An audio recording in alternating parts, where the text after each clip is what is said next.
Greetings, everybody. Dave DeWalt here. I'm the founder and CEO of NightDragon, coming to you live from San Francisco at the RSA Cybersecurity Conference. I get so excited every year for the RSA event, the annual event here. Over 40,000 people this year here in San Francisco talking about cyber, my favorite topic in the world. My 21st RSA, which is dating me a little bit, but lots of fun here in this industry. And I'm so proud to partner with Nasdaq on this, our NightVision series, where we get a chance to interview some of the up and rising titans in the industry. This year I have a special co-host, hopefully permanent co-host as well, David Chen. David runs as the global head of technology investment banking for Morgan Stanley, has been my partner for almost every company we've been in. I'm so thankful to have you as a co-host as well. So fun to do this together. Fantastic. We'll have a Dave and Dave show next time too, so we'll have a little fun. Yeah, we're going to rebrand it. We'll rebrand NightVision to Dave and Dave. Nick Schneider's here with us as well. He is an incredible entrepreneur with almost as cool of a company logo as NightDragon, by the way, called Arctic Wolf, and has been the CEO for the last 4 years, but at the company for 9 years or so, watched the company grow incredibly. Nick, thank you for coming on the show. Tell everybody a little bit about what Arctic Wolf does for a minute and kind of the size and scale the company's had. I think it's pretty surprising. Yeah, so thanks for having me. Again, it's good to see you. So Arctic Wolf is a leader in security operations. So what that means is we effectively are trying to deliver the outcomes that you'd expect of a SOC via our platform, which we call the Security Operations Cloud. And within that, we have detection and response capabilities, vulnerability management capabilities, awareness training capabilities, IR capabilities, and now most recently through the acquisition of Cylance endpoint, capabilities as well. So we've built the business, over now what is 12, 13 years. We're north of 10,000 customers. We're in 70 plus countries, 3,000 plus employees, and the business is still doing, quite well and at pretty big scale. Congratulations. Amazing to see. Thank you. Fun to watch. Yeah. That's great. Congratulations on the acquisition. But then that leads us to the question around like the MDR market and, kind of what separates, you from the pack. And, there are a number of different modes in the MDR market. Some who will kind of go in with, focus on what they do relative to the landscape and kind of just work with everyone else's vendors. And then some actually have proprietary capability, whether it's network, endpoint, et cetera. So where are you in that, evolution? Thanks for the setup to the question. So I kind of look at the MDR market. It's definitely bifurcated into two groups. Yeah. There's the group that offers a proprietary platform with which you can deliver detection and response capabilities in a managed way. Right.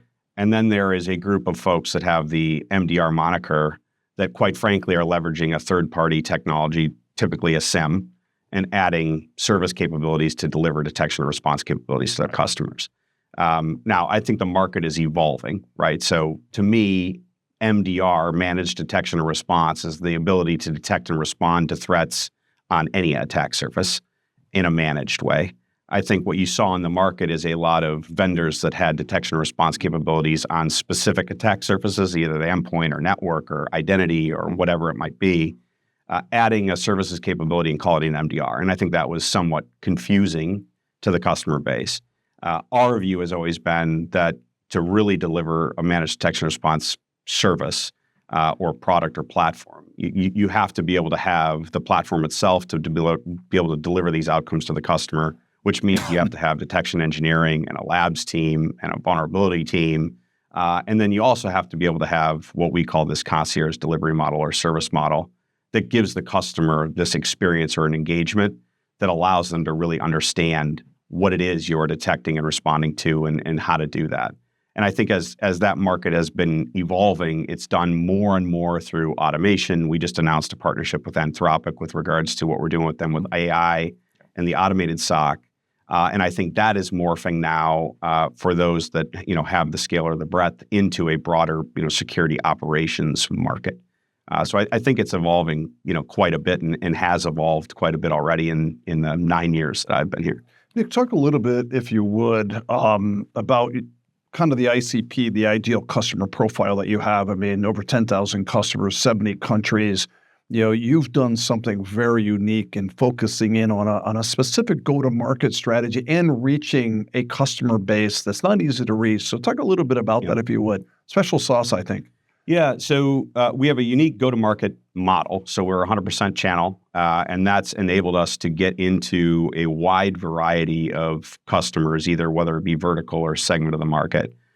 The markets that we've done the best in are typically markets where customers are struggling with the ability to hire, retain talent, and or don't have the budget to buy every best-of-breed tool or solution in the marketplace and put them together themselves into a SOC. So we have customers in the Fortune 500 or the Fortune 2000. Typically, it's not about size or vertical of the market. It's more about the sophistication or the budget of the customer. So our typical customer is a customer that is looking to solve all the same problems as a Fortune 500 customer, but they don't have a team of 20 security professionals, and they don't have the budget to buy every best-of-breed tool. They're looking for the outcomes of the SOC. They're less worried about specifically what tool is being used for each one of those outcomes, and more importantly, they're looking for those outcomes to be broad. So, like, am I protected or not? And can I prove it to my insurance company, to my board, to my internal team? And that's really like the type of customer or the type of questions that we answer for our customers. Yeah, very unique. We just finished the RSA Innovation Sandbox, and we saw a lot of innovation in terms of technology that enables like a level 2, level 3 SOC admin to be more productive. Mm-hmm. So how does that play into your company, your customers, and kind of your value prop? Yeah, so it plays directly into who we are now, and I think also where we're headed. So the trick with automation, and in particular AI, in leveraging those technologies to be able to deliver the outcomes of a SOC is you have to be able to have actually managed a SOC to know what to do with those technologies and to be able to train them effectively and ensure that you're providing the outcome you intended to provide to your customer. So the foundation that we're building off of is very, very different than a lot of the organizations that are trying to do this today from scratch. And what I mean by that is our platform now is processing almost 9 trillion observations a week. So it's operating at massive, massive scale. It's processing those observations in a way that is agnostic to technology. So it's not just those observations aren't just coming from Arctic Wolf's technology. It's coming from all the technologies in the ecosystem of our customer, which today is hundreds of vendors that we have integrations with. Then it allows us to also leverage what is now probably 10 million plus hours of actual SOC work to understand what the workflows and the processes would be if it were to be done by a human, so that when we do this through an automated way or by leveraging AI, that it's done properly, and the customer can have the satisfaction or the understanding that Arctic Wolf is building these models in a way that comes from experience, not just theory. Ladies and gentlemen, Nick Schneider, a true visionary, in my opinion, really creating scale for cybersecurity for a segment of the market that's very vulnerable. Congratulations on all your success. Truly, it's been fun to watch the company, and look forward to a lot of great things from you and the organization in the future. So, David, thanks for co-hosting. Appreciate you coming on the show. Great. Thanks for having me. Yeah. Thanks, Nick. Yep. Thank you.